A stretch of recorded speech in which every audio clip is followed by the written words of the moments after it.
Hi guys, welcome back to It's Cooking Good. Today we're going to be cooking beef short ribs. We're going to be cooking them on the Traeger smoker, low and slow. It's probably going to take about 6 hours, give or take. We're going to season them up and we're going to serve it with some nice big corn on the cobs I've managed to get from our local greengrocer and some cornbread. And we're doing it's a pan fried cornbread and it is going to be fantastic. Let's take a look at these beef ribs, because they are huge. They are a real feast. And if you've never had these before, I really urge you to give them a go. You can slow cook these in the oven, or as I'm doing, you can do it low and slow on a barbecue of your choice.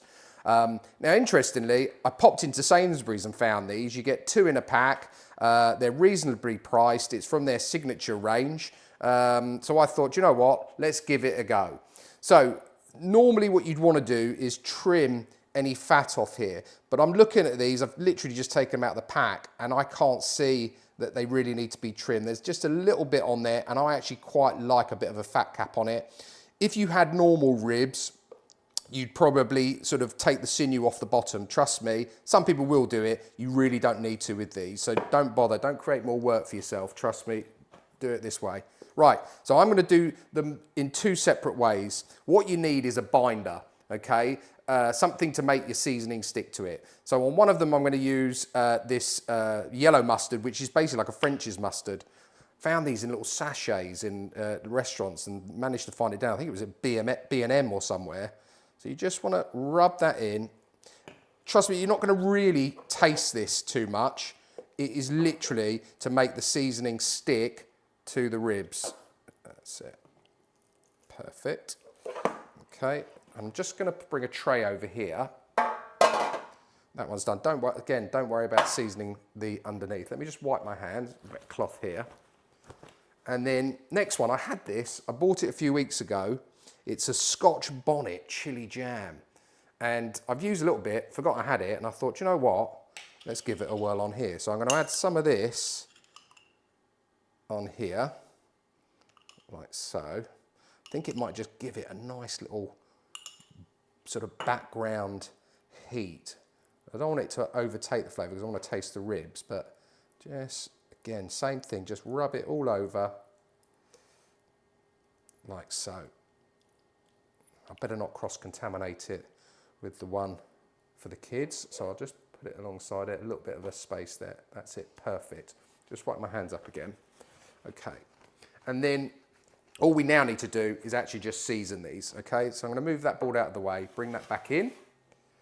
Now, you can season it. You can buy shop-bought stuff from anywhere, online or in the shops. I tend to keep old, like this is an old peppercorn jar, which I sort of crush them up. And then I make my own rubs, put a label on the front. And this is one I use for brisket, and it is really simple. It is literally salt, pepper, and a little bit of paprika. That is it, no more than that. I want to taste the ribs. I don't really want to just taste loads of seasoning. So we're going to just shake that on. Go quite heavy with it. Actually, I'll open the other side. Hold on.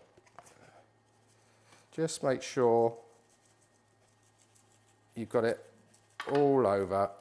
That's it, and rub that in. A bit on that side. Like so. A bit more on the top there. Perfect, and then our other one. Don't worry, because I'm going to roll it all in anyway, so. Oh yeah, this one's smelling really good already. I haven't even cooked it yet. That's it, plenty on there. And then the other side. We'll use all of that up, that's fine. Just rub it in. And what this will do, you've probably heard people talk about it when they make brisket and stuff, it will create a really nice bark on these.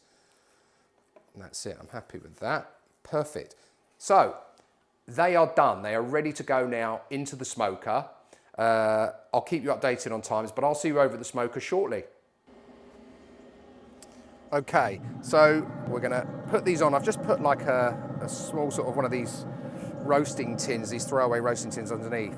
If there's a chance to keep my smoker clean, trust me, I'm gonna take it. So I'm using what I can to catch those lovely juices, because we can rest this in there later. And then I'm going to use one of these meat probes, which is built in. I want to put it through the thickest part, really, probably of this big rib, and I've got to make sure it doesn't touch the bone inside. So that's probably absolutely fine right there. Okay, so as I said before, I reckon this is probably going to take about 6 hours. Again, depending on the size of the cuts of meat that you're cooking, it could take more, it could take less. I work mainly on internal temperature. I know that when this reaches an internal temperature of 205 degrees Fahrenheit or 96 degrees C, it's going to be pretty much done. But the best thing to do is look out for the meat, keep checking it. I'll check it in a couple of hours' time. But I know when it gets to about 6 hours, that meat should be falling off the bone. And if yours is at 5 hours, you know that's roughly when you need to start pulling it out. I've got this set at 250 degrees Fahrenheit or 120 degrees C. If you were cooking this in an oven or a standard barbecue, follow the same methodology and it will see you right. So we'll come back and check on it in a little while.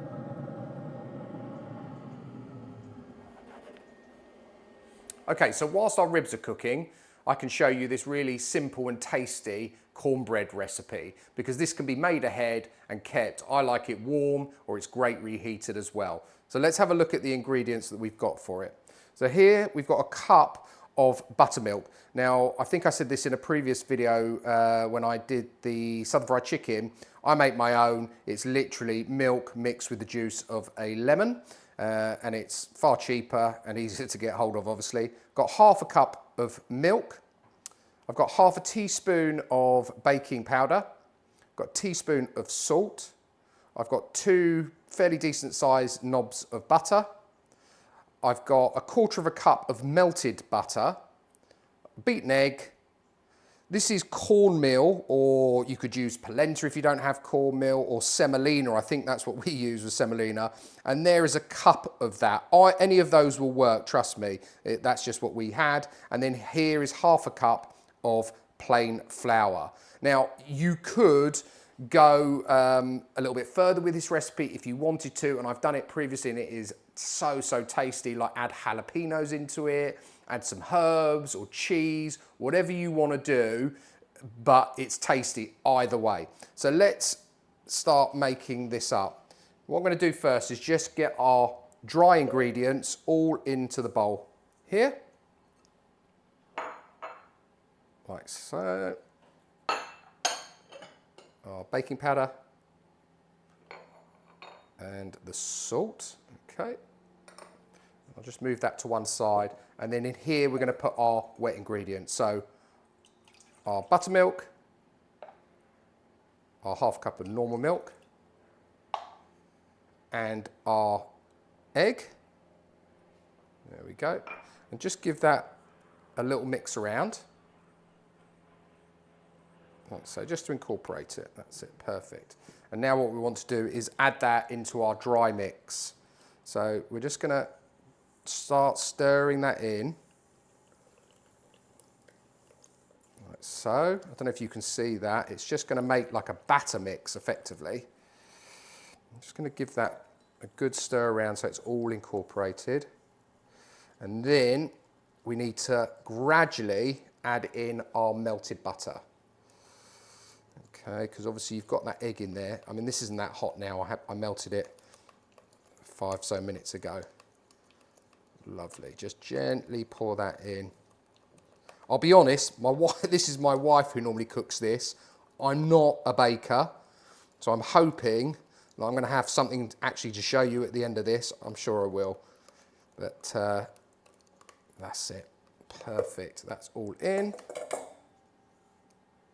Perfect. So next step is for us to head over to the hob. We're going to put it in a skillet for about a minute just to get a bit of firm sort of charage on the bottom, and then it's going to go in the oven. So I'll see you in a second. Okay, so I've heated our skillet to a really high heat. I'm just going to go in with our butter and just, oh, that's very hot. Nice, exactly as you want it. Because what you want to do is, as I say, really brown that bottom. You get a nice crispy base on this. It's almost like baking a cake, to be fair, in many respects, especially when it's done. That's it. Get that down like that.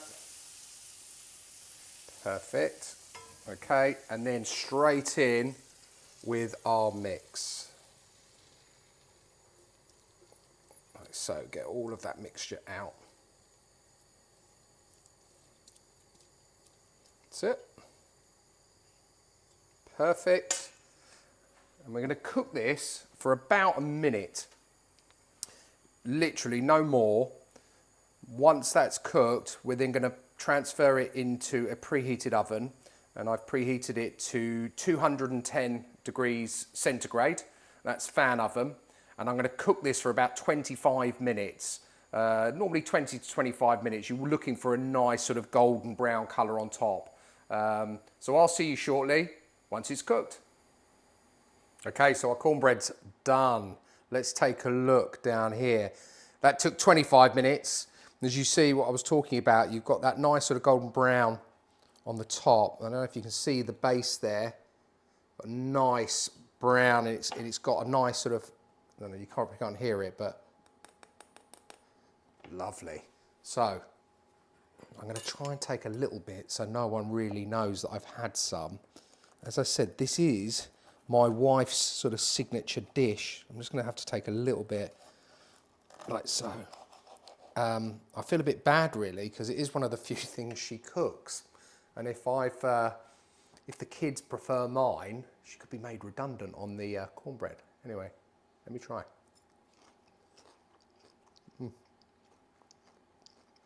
That really is cooking good. I think I've nailed it. Really good. What I like about it is that butteriness as well, because all that butter we sort of fried it in originally. It's got the melted butter in it.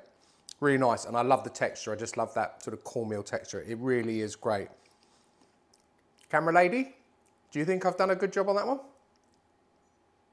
Excellent. Anyway, I'm going to leave this now because we're going to eat it a bit later. And then you'll see the final thing all pulled together with the beef ribs and these lovely corn that we've got, which are also going to go on the smoker a bit later. See you in a bit. Okay, so let's see how we're doing. We're just approaching the 3-hour mark now. And they are looking great. Look at that, we've got a lovely crust on them there.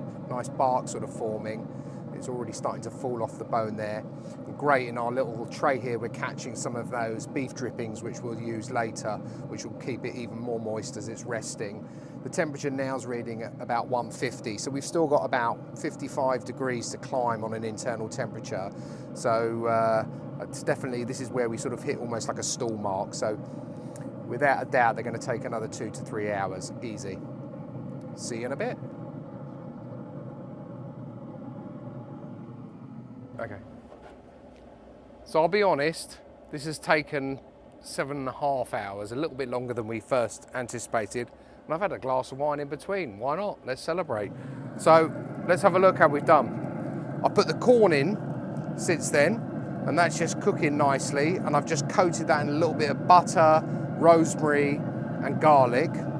These are done. Let's just check it with the instant read thermometer.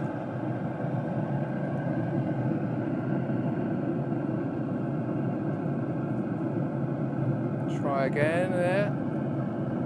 Yeah, look. About 205, so that's about right. And I can feel, as I'm putting it in, it feels like butter, which is exactly what we want. And these have got to rest, so let's just get the probe out.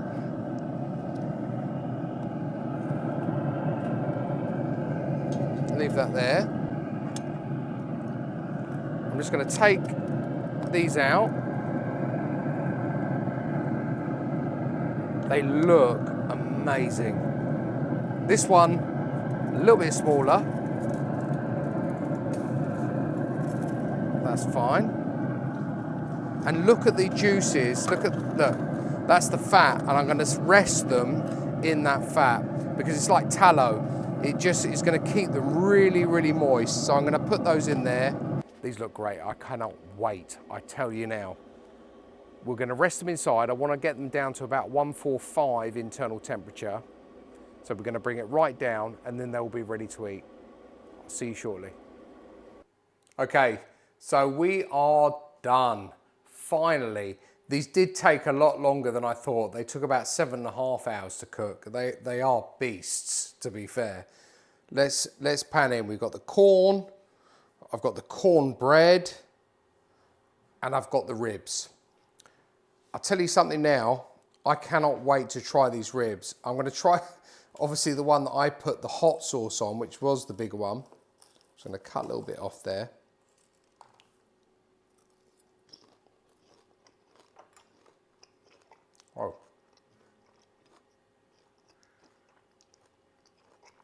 That is knockout the park.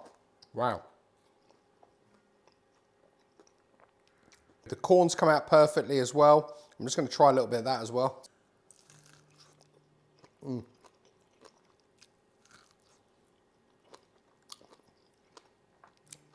Magnificent. Really good. Please do like and subscribe. Give it a go at home. Honestly, it's magnificent. They are fantastic. So well done Sainsbury's, because I never thought I'd get beef short ribs from Sainsbury's. But this is phenomenal. And the cornbread, what can I say? Boy, done well. See you next time. It's cooking good.